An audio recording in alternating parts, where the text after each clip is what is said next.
Di tengah suasana berduka mendalam, Pita Haningtyas tampil tegar hingga akhirnya berjaya dengan memenangkan ajang Swiss Open 2023. Tangis kekasih mendiang Sabda Perkasa Belawa pecah saat dirinya memenangi kompetisi badminton dunia Swiss Open 2023.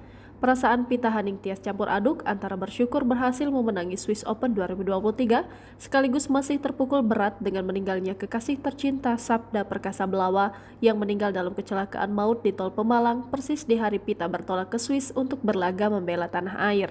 Berkali-kali Pita Haningtyas terekam kamera menangis pilu di tengah lapangan, sejumlah teman sejawat memeluk, menghibur dan membesarkan hatinya.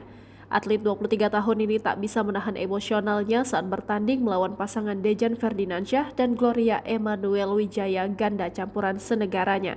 Kekasih Sabda ini pun mampu berjaya di babak pertama Swiss Open 2023 meski dalam kondisi berkabung sehingga warganet di media sosial ikut menangis terharu.